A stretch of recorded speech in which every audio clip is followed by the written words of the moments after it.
ಮೊಟ್ಟ ಮೊದಲ ಮತ್ತು ಅತಿ ದೊಡ್ಡದಾಗಿರ್ತಕ್ಕಂಥ ಬೆಳವಣಿಗೆ ಸುದ್ದಿ ಯಾವುದು ಅಂತ ನೋಡೋದಾದ್ರೆ ಮಹಾರಾಷ್ಟ್ರದ ಬಳಿಕ ಮಧ್ಯಪ್ರದೇಶದಲ್ಲಿ ಆಗ್ತಿರ್ತಕ್ಕಂಥ ಬೆಳವಣಿಗೆಗಳು. ಮಹಾರಾಷ್ಟ್ರದ ಬಳಿಕ ಮಧ್ಯಪ್ರದೇಶ ಕಾಂಗ್ರೆಸ್ಗೆ ಬಿಗ್ ಶಾಕ್ ಅನ್ನ ಕೊಡ್ತಾ ಇದೆ ಬಿಜೆಪಿ. ಕಾಂಗ್ರೆಸ್ ಬಿಟ್ಟು ಕಮಲವನ್ನು ಹಿಡಿತಾರಂತೆ ಮಾಜಿ ಸಿಎಂ ಕಮಲ್ನಾಥ್. ಇವರು ಬರೀ ಮಾಜಿ ಸಿಎಂ ಅಲ್ಲ, ಗಾಂಧಿ ಕುಟುಂಬದ ಅತ್ಯಂತ ಆಪ್ತರು ಆಗಿರ್ತಕ್ಕಂಥ ನಾಯಕ. ಪುತ್ರನ ಜೊತೆಗೂಡಿ ಇಂದೇ ದೆಹಲಿಯಲ್ಲಿ ಬಿಜೆಪಿ ಸೇರುವಂತ ವದಂತಿ ಕೂಡ ಕೇಳಿ ಬರ್ತಾ ಇರುವಂತದ್ದು. ಈ ಸಂದರ್ಭದಲ್ಲಿ ಇವತ್ತು ನಾವು ವಿಚಾರವನ್ನ ಗಮನಿಸ್ತಾ ಇದ್ದೀವಿ, ಯಾವ ರೀತಿಯಾಗಿರ್ತಕ್ಕಂಥ ಘಟನೆಗಳು ಇಲ್ಲಿ ನಡೀತಾ ಇದ್ದಾವೆ ಅಂತ. ಯಾಕಂದ್ರೆ ನಾವು ಸಹಜವಾಗಿ ಚುನಾವಣೆ ಮಧ್ಯಪ್ರದೇಶ ಚುನಾವಣೆ ಆಗುತ್ತೆ, ಚುನಾವಣೆಯ ರಿಸಲ್ಟ್ ಬರುತ್ತೆ. ಆ ರಿಸಲ್ಟ್ ನೋಡಿದ್ರೆ ಬಿಜೆಪಿ ಕಂಪ್ಲೀಟ್ ಆಗಿ ಕ್ಲೀನ್ ಸ್ವೀಪ್ ಮಾಡುತ್ತೆ, ಅತಿ ಹೆಚ್ಚು ಮತಗಳನ್ನು ಪಡೆದುಕೊಳ್ಳುತ್ತೆ, ಅತಿ ಹೆಚ್ಚು ಸೀಟ್ಗಳನ್ನು ಪಡೆದುಕೊಳ್ಳುತ್ತೆ. ಆದರೆ ಕಳೆದ ಬಾರಿ ಮುಖ್ಯ ಸಿಎಂ ಆಗಿದ್ದಂಥ ಕಮಲ್ನಾಥ್ ಅವರ ನೇತೃತ್ವದಲ್ಲಿ ಹೋದಂಥ ಕಾಂಗ್ರೆಸ್ ಇದೆಯಲ್ಲ, ಅದು ಸೋತು ಸಂಪೂರ್ಣವಾಗಿ ಬಸವಳಿಯುತ್ತೆ. ಹಾಗೆ ಸೋಲೋದಕ್ಕೆ ಕಾರಣ ಆದಂಥವರು ಕಮಲ್ನಾಥೇ ಅಂತೇಳಿ ಕಾಂಗ್ರೆಸ್ನಲ್ಲಿ ಒಂದು ಬೇಗುದಿ ಮೂಡುತ್ತೆ, ಸಾಕಷ್ಟು ಚರ್ಚೆಗಳು ಶುರುವಾಗುತ್ತೆ. ಆ ಬೇಗುದಿಗೆ ಉತ್ತರ ಅನ್ನೋ ಹಾಗೆ ಇವತ್ತು ಕಮಲ್ನಾಥ್ ಬಿಜೆಪಿಯನ್ನ ಸೇರ್ತಾ ಇದ್ದಾರೆ. ಇದೇ ಪ್ರಶ್ನೆಯನ್ನ ಇಟ್ಟುಕೊಂಡು ಮಧು, ನಾನು ನಿಮ್ಮಲ್ಲಿ ಪ್ರಶ್ನೆ ಮಾಡೋದಾದ್ರೆ, ಎಲ್ಲ ಸಿಕ್ತು ಕಾಂಗ್ರೆಸ್ನಲ್ಲಿ, ಆದರೆ ಈಗ ಇಂಥ ನಿರ್ಧಾರ ಯಾಕೆ ಅಂತ?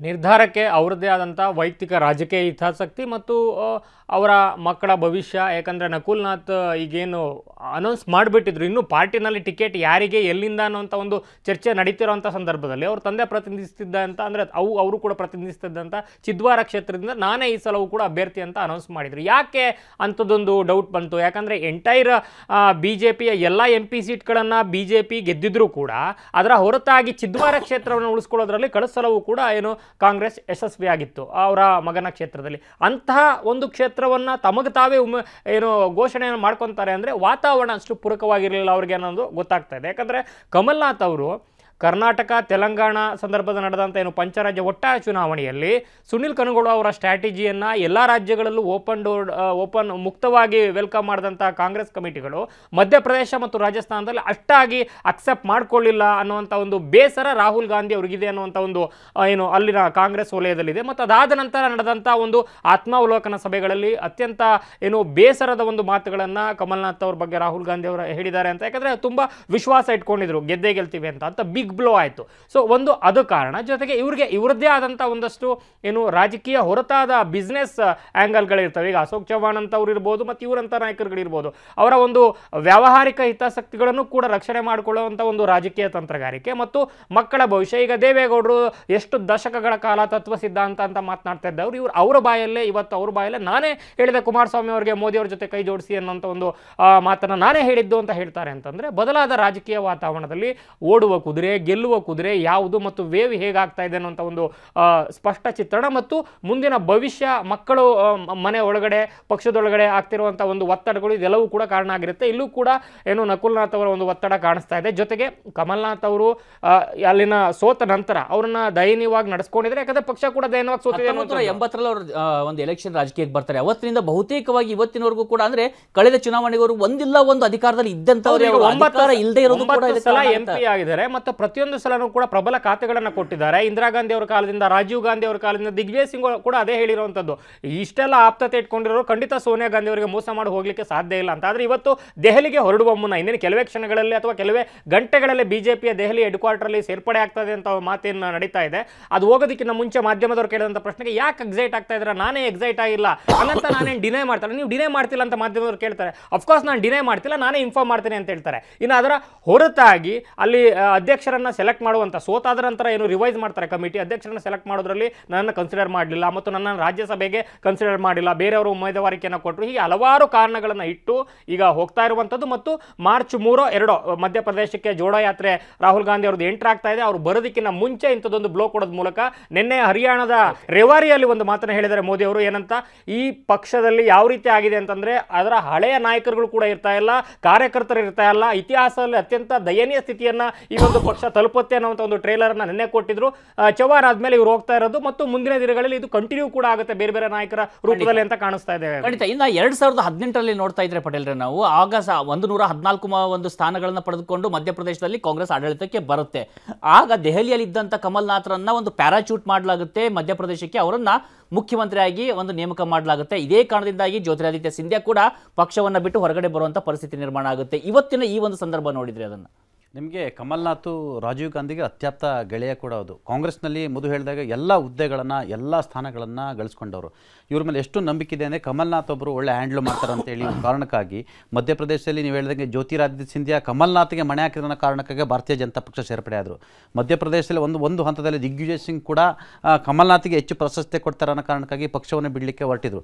ಇದೇ ಕಮಲ್ನಾಥ್ ಸರ್ಕಾರ ರಚನೆ ಆಗಿ ಲೋಕಸಭೆ ಚುನಾವಣೆ ಸಂದರ್ಭದಲ್ಲಿ ಅವರು ಇಡೀ ಲೋಕಸಭೆ ಚುನಾವಣೆಯಲ್ಲಿ ಅತಿ ಹೆಚ್ಚು ಪ್ರಚಾರ ಮಾಡಿದ್ದು ಚಿಂದ್ವಾರ ಕ್ಷೇತ್ರದಲ್ಲಿ ತಮ್ಮ ಮಗ ನಕುಲ್ನಾಥ್ಗಾಗಿ. ಅಂದರೆ ಆಗಲೂ ಕೂಡ ಹೈಕಮಾಂಡ್ಗೆ ತುಂಬ ಬೇಸರ ಆಯ್ತಂತೆ. ಯಾಕಂತ ಹೇಳಿದ್ರೆ ಒಬ್ಬ ಮುಖ್ಯಮಂತ್ರಿ ಹುದ್ದೆ ಇರ್ತಕ್ಕಂಥವ್ರು ಇಡೀ ಚುನಾವಣೆ ಉಸ್ತುವಾರಿ ವಹಿಸ್ಕೊಂಡಿರ್ತಕ್ಕಂಥ ತನ್ನ ಮಗನ ಗೆಲುವಿಗಾಗಿ ಇಡೀ ಕ್ಷೇತ್ರದಲ್ಲಿ ಸುಮಾರು 10 ರಿಂದ 12 ದಿವಸ ಕಾಲ ಕಳೀತಾರೆ ಅಂತ ಹೇಳಿದ್ರೆ ಇವರಿಗೆ ಕಾಂಗ್ರೆಸ್ನ ಗೆಲುವು ಮುಖ್ಯ ಅಲ್ಲ, ಪಕ್ಷದ ಏಳಿಗೆ ಮುಖ್ಯ ಅಲ್ಲ, ತನ್ನ ಮಗನ ಗೆಲುವು ಅನ್ನೋದು ಮುಖ್ಯ ಅನ್ನೋದು ಅವತ್ತೇ ಕಾಂಗ್ರೆಸ್ಗೆ ಮೆಸೇಜ್ ಹೋಯ್ತಂತೆ. ಅಂದರೆ ಎಲ್ಲ ಒಂದು ಕಡೆ ಇವ್ರನ್ನ ನಂಬಿ ಒಂದಷ್ಟು ಸೀಟ್ಗಳನ್ನ ತರ್ತಾರೆ ಅಂದರೆ ಆದರೆ ಮಗನಿಗಾಗಿ ಇಡೀ ಲೋಕಸಭೆಯನ್ನು ಬಲಿ ಕೊಟ್ಟರು ಅನ್ನೋದು ಒಂದು ಗಂಭೀರ ಆರೋಪ ಕೇಳಿಬಂತು. ನಂತರ ಆಪರೇಷನ್ ಕಮಲ ಆಗುತ್ತೆ ಅಂತ ಇವ್ರಿಗೆ ಗೊತ್ತಿದ್ರು ಕೂಡ ಇವರ ಉಡಾಪೆ ಮತ್ತು ಶಾಸಕರನ್ನು ಹಿಡಿದಿಟ್ಟುಕೊಳ್ಳುವ ಪ್ರಯತ್ನ ಮಾಡಲಿಲ್ಲ. ಅಂತ ಏನಾಗುತ್ತೆ ನನ್ನನ್ನು ಯಾರು ಟಚ್ ಮಾಡ್ತಾರೆ ಮತ್ತು ಶಾಸಕರ ಜೊತೆ ಇವರು ವಿಶ್ವಾಸ ಗಳಿಸ್ಕೊಳ್ಳಿಕ್ಕೂ ಮುಂದಾಗಲಿಲ್ಲ. ಇವೆಲ್ಲ ಕಾರಣಕ್ಕಾಗಿ ಒಂದು ಇಡೀ ಸರ್ಕಾರ ಅಪೋಷಣ ಆಗಲಿಕ್ಕೂ ಕೂಡ ಆಪರೇಷನ್ ಕಮಲ ಆಗಿ ಅಲ್ಲಿ ಹೊಸ ಸರ್ಕಾರ ಶಿವರಾಜ್ ಸಿಂಗ್ ಸರ್ಕಾರ BJP ಸರ್ಕಾರ ಬರಲಿಕ್ಕೆ ಕೂಡ ಇವರೇ ಪರೋಕ್ಷ ಕಾರಣ ಅನ್ನೋ ಮತ್ತು ಆರೋಪ ಇತ್ತು. ಜೊತೆಗೆ ಈ ಚುನಾವಣೆಯಲ್ಲಿ ಕೂಡ ಕಳೆದ ಎಲ್ಲ ಸ್ಟ್ರಾಟಜಿಯನ್ನು ಮಾಡ್ತಿದ್ರು. ಅಲ್ಲಿ ಆಂತರಿಕ ಕಲಹ ಕೂಡ ಇತ್ತು. ದಿಗ್ವಿಜಯ್ ಸಿಂಗ್ ಮತ್ತು ಕಮಲ್ನಾಥ್ ನಡುವೆ ಆಂತರಿಕ ಕಲಹ. ಅಂದರೆ ದಿಗ್ವಿಜಯ್ ಸಿಂಗು ಹೈಕಮಾಂಡ್ ಈಗಿನ ಹೈಕಮಾಂಡ್ ಜೊತೆ ಎಲ್ಲ ಒಂದು ಕಡೆ ವಿಶ್ವಾಸದಲ್ಲಿ ಇರ್ತಕ್ಕಂಥದ್ದು, ರಾಹುಲ್ ಗಾಂಧಿ ಜೊತೆ ವಿಶ್ವಾಸದಲ್ಲಿ ಇರ್ತಕ್ಕಂಥದ್ದು, ಇವರು ಸೋನಿಯಾ ಗಾಂಧಿಗೆ ಅತ್ಯಾಪ್ತರು ಇರ್ತಕ್ಕಂಥದ್ದು, ಇವರ ನಡುವಿನ ಕಿತ್ತಾಟ ಪಾರ್ಟಿಯನ್ನು ಕಾರ್ಯಕರ್ತರನ್ನ ಎಲ್ಲ ಒಂದು ಕಡೆ ಒಂದಷ್ಟು ಮನಸ್ಥೈರ್ಯನ ಕಳೆಗಣಿಸ್ತು ಮತ್ತು ಅವ್ರನ್ನ ಕುಗ್ಗಿಸ್ತು ಅನ್ನೋ ಮಾತು ಕೂಡ ಇರುವಂಥದ್ದು. ಜೊತೆಗೆ ಕಳೆದ ಮೊನ್ನೆ ನಡೆದಂಥ ವಿಧಾನಸಭೆ ಚುನಾವಣೆಯಲ್ಲಿ ಕೂಡ ಕಾಂಗ್ರೆಸ್ ಹೈಕಮಾಂಡ್ ಹೇಳಿದಂಥ ಯಾವುದನ್ನು ಕೂಡ ಫಾಲೋ ಮಾಡಲಿಲ್ಲ. ಜೊತೆಗೆ ಒಂದು ಸ್ಟ್ರಾಟಜಿಕ್ ಟೀಮ್ ಕೂಡ ಕಳಿಸ್ಕೊಟ್ರು ಕೂಡ ಅವ್ರನ್ನ ಡಿನೈ ಮಾಡಿದ್ರು, ನೆಗ್ಲೆಕ್ಟ್ ಮಾಡಿದ್ರು. ಕಮಲ್ನಾಥ್ಗೆ ಎಷ್ಟು ಆತ್ಮವಿಶ್ವಾಸ ಅಂತ ಹೇಳಿದ್ರೆ ನಮ್ಮನ್ನು ಯಾರು ಸೋಲ್ಸೋಕ್ಕೆ ಸಾಧ್ಯ ಇಲ್ಲ, ಈ ಸರಿ ನಾವೇ ಮತ್ತೆ ಅಧಿಕಾರಕ್ಕೆ ಬರ್ತೀವಿ ಅಂತ ಅತಿಯಾದ ಆತ್ಮವಿಶ್ವಾಸ. ರಾಹುಲ್ ಗಾಂಧಿ ಅವ್ರನ್ನ 3 ಬಾರಿ ಸಭೆಯನ್ನು ಅವ್ರ ಜೊತೆ ನಡೆಸಿದ್ರಂತೆ. ಅತಿಯಾದ ಆತ್ಮವಿಶ್ವಾಸ ಬೇಡ, ಒಂದಷ್ಟು ಸ್ಟ್ರಾಟಜಿಯನ್ನು ಮಾಡೋಣ, ಕರ್ನಾಟಕ ಮತ್ತು ತೆಲಂಗಾಣ ಮಾದರಿಯನ್ನು ಕರ್ನಾಟಕ ಮಾದರಿ ನಾವು ಅನುಸರಿಸೋಣ ಅಂತ ಹೇಳಿಲ್ಲ. ಯಾವ ಮಾದರಿಯಲ್ಲಿ ವರ್ಕೌಟ್ ಆಗಲಿ, ಇಲ್ಲಿ ಒಂದು ಕಮಲ್ನಾಥ್ ಮಾದರಿ ಅನ್ನೋ ಮುಖಾಂತರ ಟಿಕೆಟ್ ವಿಷಯದಲ್ಲಿ ಒಂದಷ್ಟು ಕಿತ್ತಾಟ ಆಯಿತು. ದಿಗ್ವಿಜಯ್ ಸಿಂಗ್ ಮತ್ತು ಇವ್ರ ನಡುವೆ ಆಗಲೇ ಕಿತ್ತಾಟ ಕೂಡ ಆಯಿತು. ಎಲ್ಲ ಬೆಳವಣಿಗೆ ನಡುವೆ ಪ್ರಮುಖವಾಗಿ ಇವತ್ತು ಅವರು ಹೋಗ್ಲಿಕ್ಕೆ ಕಾರಣ ಅಂತ ಹೇಳಿದ್ರೆ ಈಗ ಫೆಬ್ರವರಿ 27ನೇ ತಾರೀಕು ರಾಜ್ಯಸಭೆ ಚುನಾವಣೆ ಇರ್ತಕ್ಕಂಥದ್ದು. ಕಮಲ್ನಾಥ್ ಮತ್ತು ಮೀನಾಕ್ಷಿ ನಟರಾಜನ್ ಈ ಇಬ್ಬರ ನಡುವೆ ಪೈಪೋಟಿ ಇತ್ತು. ಆದರೆ ಹೈಕಮಾಂಡ್ ಮೀನಾಕ್ಷಿ ನಟರಾಜನ್ ಮಾಡಲಿಕ್ಕೆ ಪ್ರಯತ್ನ ಮಾಡಿ. ಯಾಕಂತ ಹೇಳಿದ್ರೆ ಇಷ್ಟು ವರ್ಷ ಇವರೇ ಅಧಿಕಾರ ಇದ್ದಾರೆ, ಅಧಿಕಾರಕ್ಕೂ ಬರಲಿಲ್ಲ. ಮುಖ್ಯಮಂತ್ರಿ ಆಗ ಅವಕಾಶ ಕೊಟ್ಟರು ಕೂಡ ಸರ್ಕಾರ ಉಳಿಸ್ಕೊಳಕ್ಕಾಗಲಿಲ್ಲ. ಮತ್ತೆ ಮುಖ್ಯಮಂತ್ರಿ ಕೂಡ ಆಗುವಂಥ ಅವಕಾಶ ಇತ್ತು, ಸರ್ಕಾರವನ್ನು ತರಲಿಲ್ಲ. ಮತ್ತೆ ಎಲ್ಲ ಅಧಿಕಾರವು ನನಗೂ ಬೇಕು ಅನ್ನೋದು ಇವರ ಅನ್ನೋ ಕಾರಣಕ್ಕಾಗಿ ಬೇರೆ ತರನು ಚರ್ಚೆ ನಡೀತಾ ಇದೆ. ದಿಗ್ವಿಜಯ್ ಸಿಂಗ್ ಅವರು ನೋಡಿ ಅವಾಗ ಇವರಿಬ್ಬರನ್ನ ಎತ್ಕೊಟ್ಟಿದ್ರು, ಏನು ಜ್ಯೋತಿರಾದಿತ್ಯ ಸಿಂಗ್ ಅವ್ರು ಹೊರಗಡೆ ಕಳಿಸಿದ್ರು, ಇವರನ್ನ ಹೊರಗಡೆ ಕಳಿಸಿದ್ರು. ತಮ್ಮ ಮಗನ ಒಂದು ಭವಿಷ್ಯವನ್ನ ಭದ್ರ ಮಾಡ್ಕೊಳ್ಳಿಕ್ಕೆ ದಿಗ್ವಿಜಯ್ ಸಿಂಗ್ ಅವರು ಈಗ ಇವರಿಬ್ಬರ ನಡುವೆ ಕಿತ್ತಾಟ ಮಾಡಿದ್ರು. ಮತ್ತೆ ಅವ್ರನ್ನೂ ಹೊರಗೆ ಹಾಕಿದ್ರು, ಇವ್ರನ್ನೂ ಹೊರಗೆ ಹಾಕಿದ್ರು. ಇವರು ತಾವು ಏಕಮೇ ಅಪ್ಡೇಟ್ ಬರ್ತಾ ಇದೆ, ಒಂದು ಅಪ್ಡೇಟ್ ಬರ್ತಾ ಇದೆ ಈಗಷ್ಟೇ. ಏನಂದ್ರೆ ಕೇವಲ ಕಮಲ್ನಾಥ್ ಮಾತ್ರ ಅಲ್ಲ, ಮತ್ತೊಂದಿಷ್ಟು ಜನ ಕಾಂಗ್ರೆಸ್ ಲೀಡರ್ಸ್ ಕೂಡ MLA ಗಳು ಕೂಡ ಸಹಜ. ಯಾಕಂದ್ರೆ ಚೌಹಾಣ್ ಕೂಡ ಅವರು ಸೇರ್ಪಡೆ ಆದ್ಮೇಲೆ 6 ಜನ ಕಮಲ್ನಾಥ್ ಫಾಲೋವರ್ಸ್ ಹೋಗ್ತಾರೆ. ಒಂದಷ್ಟು 10 ರಿಂದ 12 MLA ಹೋಗ್ತಿದ್ದಾರೆ.